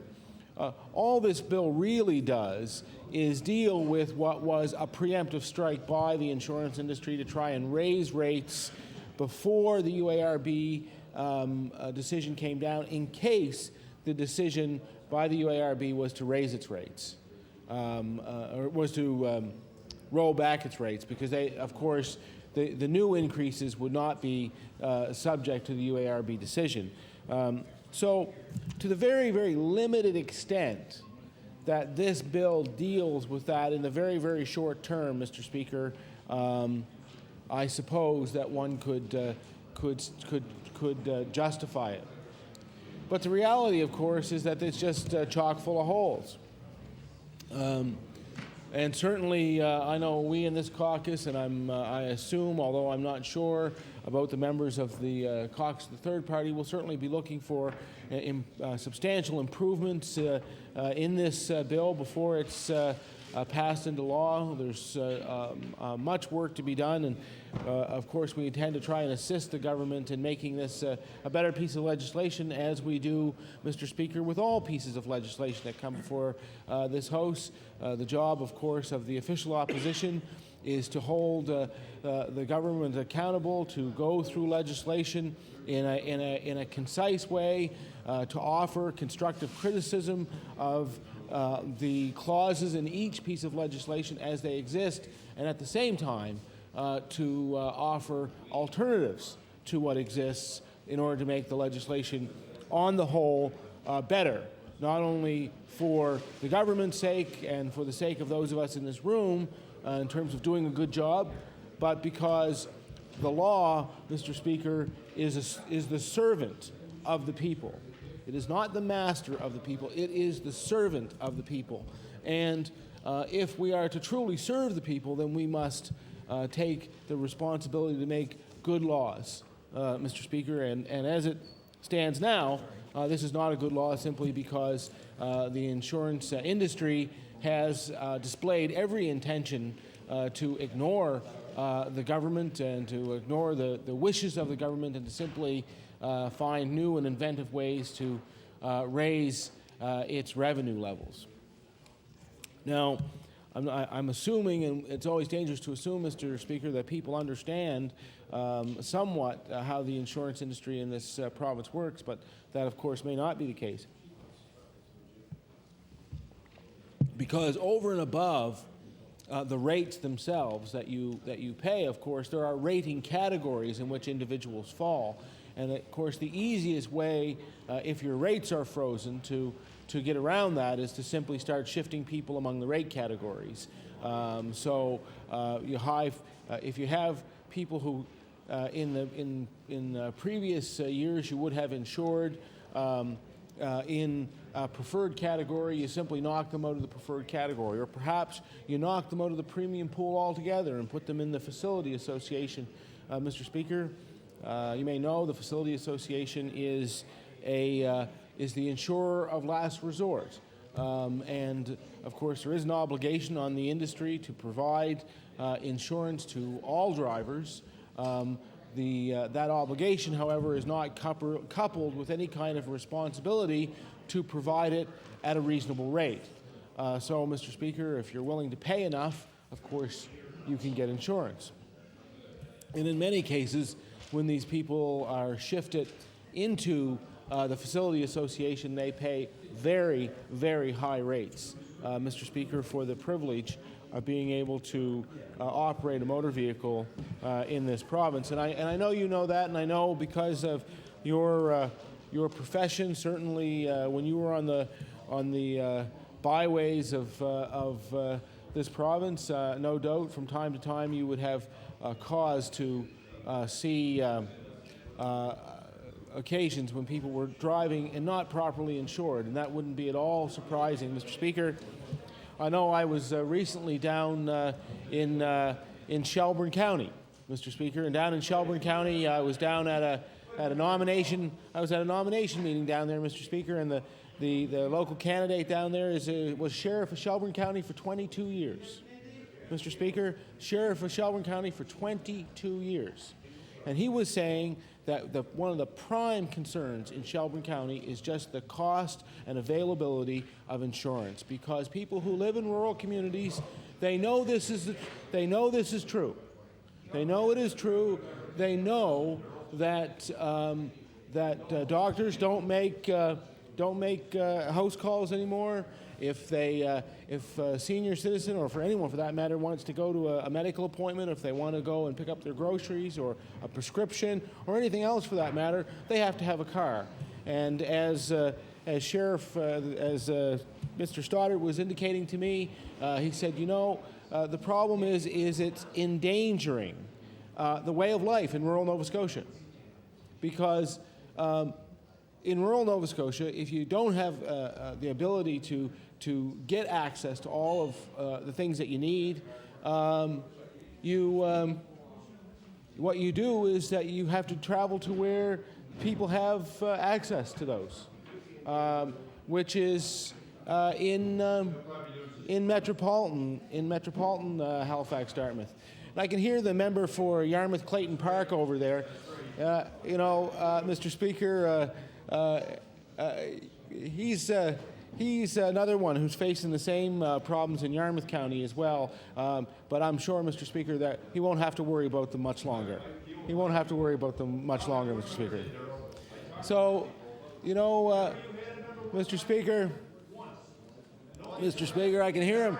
I can hear him carping over there, Mr. Speaker. It wasn't that loud when the people were here looking for school today. That's right. Yes, Mr. Speaker. Sit down there, put a little boy in the corner. Mr. Speaker, In the corner while the Liberals did the heavy lifting for them. Dave Wilson had to do your heavy lifting. the reality is that insurance is a very important issue in rural Nova Scotia, and I know that the member from Yarmouth Clayton Park, is that the name of the riding? Yarmouth, Clayton Park? Yarmouth, Clayton. No, I think it's just Yarmouth. Who lives in Clayton Park, that's right, okay. Mr. Speaker, the reality is, Mr. Speaker, that this is an important issue in rural Nova Scotia, and the member over there shouldn't make light of it, Mr. Speaker. Mr. Speaker, yes, I do. Yes, I do, as a matter of fact. Mr. Speaker, this bill just doesn't meet the needs of the people of Nova Scotia, and I'll tell you why it doesn't meet the needs. It doesn't meet the needs because the system of insurance in this province, and if you ask insurers, they will tell you the same thing. They have a different answer, but they'll tell you the same thing. They will tell you that the system of insurance in this province is broken and that it needs to be fixed. And I heard my colleague say that they thought that over the long term, that this had been an orchestrated campaign on behalf of the industry to try and force the hand of government to bring in caps on the benefit levels that are paid with respect to the existing policy. And that could be in many different ways, Mr. Speaker. The most important benefit cap they wanted, or the most important cap they wanted, was on the amount of money that is paid with respect to non-economic loss, Mr. Speaker. In other words, for personal injury, pain and suffering, those kinds of awards. And that's what they want. And they really make no apologies about it. Their answer to this crisis is not to lower auto insurance premiums, it is to lower the benefit levels that people are entitled to. And Mr. Speaker, my view of that is no answer at all to the problem that we face. Many people don't understand, with respect to their policy, that their policy in this province already contains a great number of no-fault benefits, Mr. Speaker. And in fact, under Section B of their insurance policy, if you look at your policy, there are a whole list of no-fault benefits that exist within the provisions of the existing insurance policy. And there's a reason for this. And the reason is this. Often after there's a motor vehicle accident, there is a dispute about liability, about who's at fault. And in fact, even if there wasn't a dispute, an insurer who, again, if you look at your policy, is appointed under the terms of your policy as your irrevocable attorney, they could decide to defend any claim for any reason. So, Mr. Speaker, you can imagine you're injured in a motor vehicle accident. You make a claim against an insurer, and you say that you want to be compensated for your losses, including economic loss, including the loss of your wages, and the way that you're compensated for the work that you do. And the insurer could say, "We're not going to pay you. You got to get a determination from the court, and you get a determination from the court, and we'll pay you. And other than that, you're not getting anything." They could say that. So wise legislators at one point in time brought in a series of no-fault benefits that said, regardless of who is at fault, if you're injured in a motor vehicle accident, you will be entitled to certain benefits. You will be entitled to receive a weekly indemnity payment for loss of income. And the reason for this was because they knew that if the insurance companies took the position that they weren't going to pay anybody, then they would essentially be able to starve out a claimant, because they would have no means of income. They would have no way to support their families. And so the insurers could simply wait them out. And when they became desperate, they could offer them a small amount of money, and that would result in a claim settlement, but it certainly wouldn't adequately settle the claim of the individual. So I've certainly had cases like this legislature brought forward, as part of the Insurance Act, a standard endorsement form, a policy that included these no-fault benefits. And if the member from Yarmouth was in a motor vehicle accident tomorrow, no matter who was at fault, he would be able to claim under his insurance policy a weekly indemnity payment for loss of income. Now, the unfortunate thing about this, Mr. Speaker, is that those provisions were brought into play so long ago that the maximum weekly indemnity payment that you can receive is $140 a week. Well, Mr. Speaker, certainly an inadequate amount, because no one would be able to survive very long, especially, well, I don't think under any circumstances, but certainly if you had a family, you wouldn't be able to survive on $140 a week, and which, of course, makes us wonder about some of the other rates in this province, but that's a subject for another matter. We're talking about insurance today. The $140 a week has never been amended, and therefore it has become, with the affluction of time, inadequate. And unfortunately, the legislature has never seen fit to revisit those provisions and to change them. And the same is true with other benefits that exist under Section B. There are medical benefits that cover those treatments that are not covered under Medicare. They include chiropractic treatments. They include physiotherapy that's not conducted in a hospital, and there are various other medically necessary treatments that are covered as part of no-fault benefits that already exist in your policy.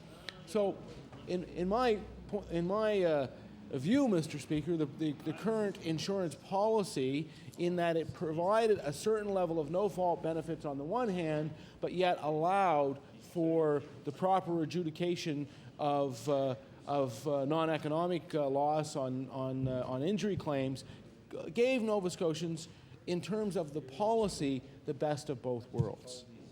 Because you had the benefits that you needed in order to be able to sustain yourself when you were injured, and you had the full right, the full recourse through your civil rights to the courts of the land. Unfortunately, Mr. Speaker, the one thing that you don't have is control over what you pay for that policy. And in this province, we have seen over the last year a dramatic rise in the cost of auto insurance premiums. And it is our contention, and I think the contention of many people who are observers of the industry, and those like myself who had the opportunity to work in close connection with that industry for many years, that the primary reason for the increase in the auto insurance premiums is because the insurance companies took quite a beating in investment income in the stock market. And the only way that they can make up for that, and the only way that they can satisfy and build value for their shareholders, is finding a way to recover the lost investment revenue. Well, they only have two sources, Mr. Speaker, of revenue, and that is the investment income and premium income. So if the investment income is gone, the only way that they can recover it is by coming back to the consumer and demanding higher premiums. And that, Mr. Speaker, in a nutshell, is what I believe is happening in this province. And as much as they deny it, and as much as they like to say that claims costs are spiraling out of control, the reality is there is little or no evidence that supports that, and in fact the industry itself has been loath to bring forward anything in the way of evidence to prove the case that they're trying to make. And they rely on two things, Mr. Speaker. They like to rely on what is always an urban myth, Mr. Speaker, of somebody who had a tiny back sprain and got $100,000 or some outrageous figure for it. And if you travel to any town in Nova Scotia or anywhere, go to any place in the province, you hear these stories. And I know when people would come in to see me, they'd tell me, and then I'd say, well, you tell me the name of that person because I'm going to phone them. and you try to track down the story, and it would inevitably turn out to be false, Mr. Speaker, or they would confuse different heads of damages because it doesn't really exist to any large degree, Mr. Speaker. And that's the one thing. And of course, the other thing is they get a free kick at the members of the legal profession, because those are the other people that everybody it's a funny world, you know, Mr. Speaker. You have the insurance industry.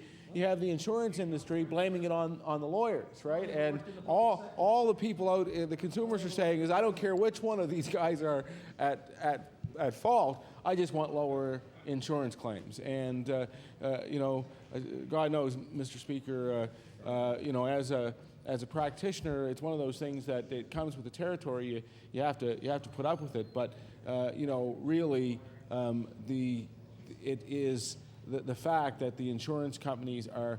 This is a method of deflection, and rather than dealing with the real issue, is to simply to blame it on litigators. And of course, Mr. Speaker, the litigators they're talking about are the ones that represent the insurance companies, right? Because that's where they're paying out the big fees, Mr. Speaker. They have no problem paying their own lawyers, right? What they don't want to do is they don't want to pay plaintiffs' lawyers, right? You know, they don't want to pay the plaintiffs' lawyers. That's the point. They don't mind paying their own. And let me tell you, there's never, in my experience, been any shortage of lawyers who show up to represent the interests of insurers. So, you know, that's it, kind of in a nutshell where the insurance company's argument is at, and frankly, it is not believable so far as I'm concerned, and it certainly is not dealt with in Bill number 45, because Bill 45 is only meant to, in the most cursory of ways, to satisfy the public at large while the government goes about its business, hopefully trying to hold an election. And once the election is over, this bill will expire with the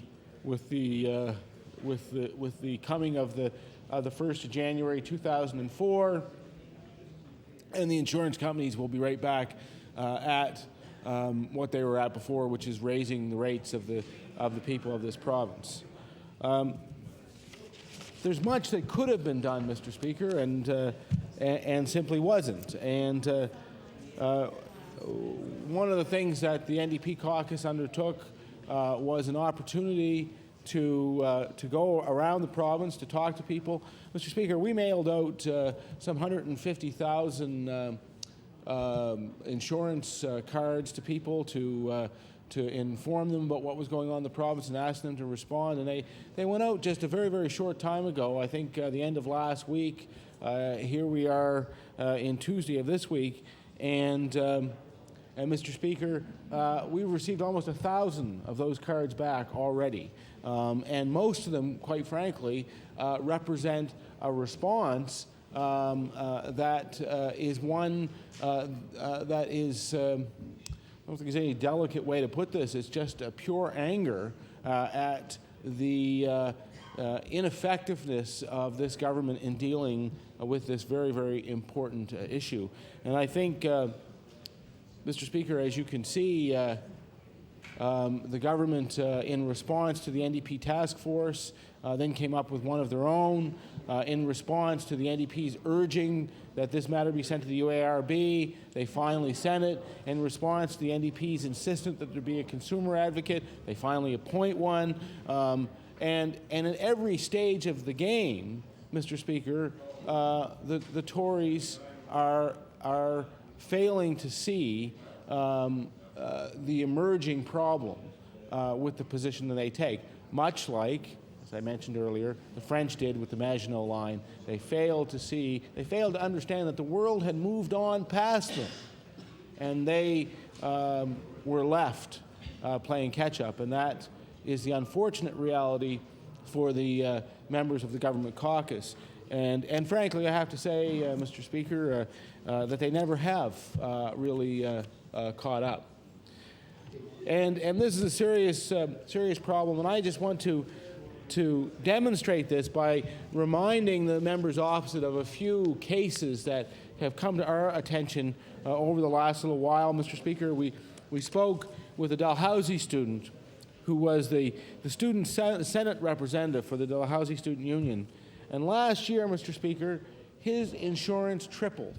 It tripled. And why did it triple? Because, Mr. Speaker, he had sent a check off to his insurance company.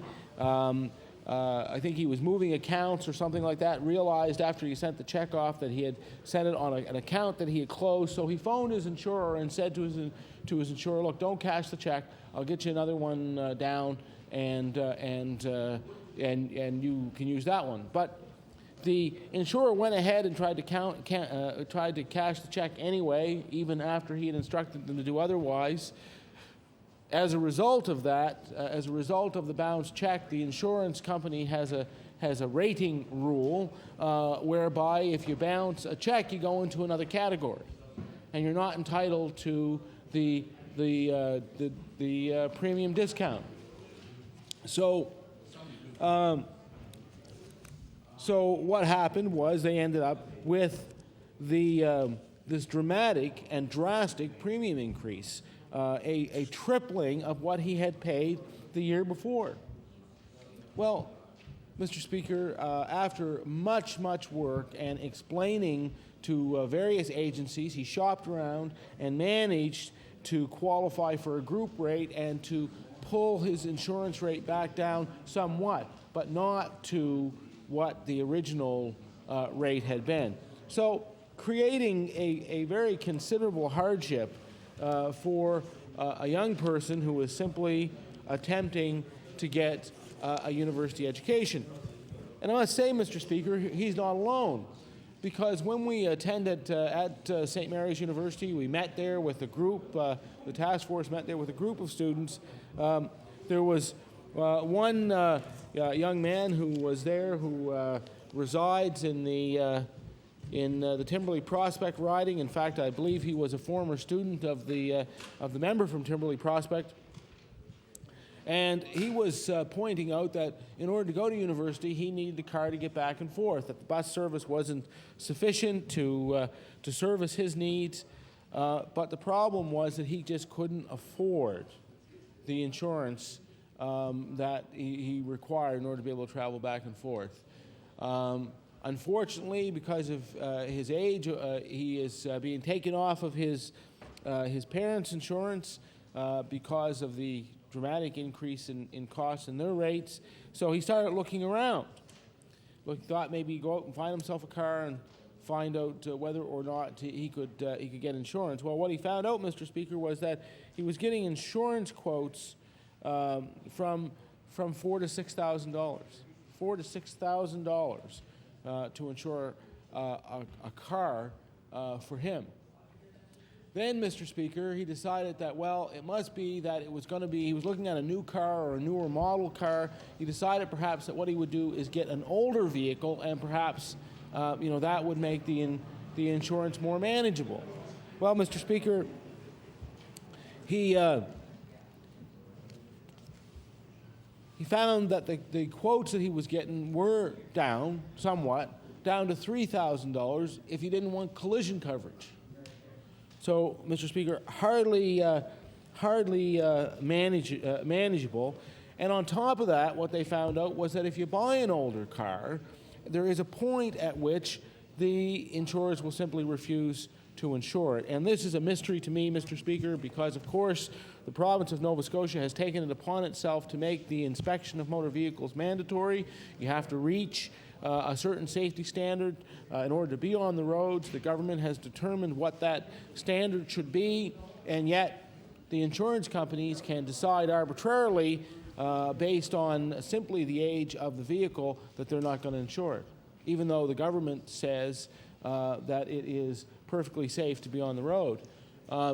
And we already heard, and we all know, certainly in many in many neighborhoods, we would know of someone who may be of advancing years, who uses the vehicle for relatively short runs around the neighborhood and to get groceries, that sort of thing, has a very low number of kilometers on the vehicle, has taken excellent care of it, and although it may be 15 years old, it is in practically pristine condition and very well maintained and absolutely safe, Mr. Speaker. But the insurers, for reasons that are completely arbitrary, decide that they're no longer going to insure it. So, Mr. Speaker, that creates hardship, as I said, to a great number of people in our communities. And the one that really got me, though, Mr. Speaker, was a young fellow who was insured. He had been insured for 75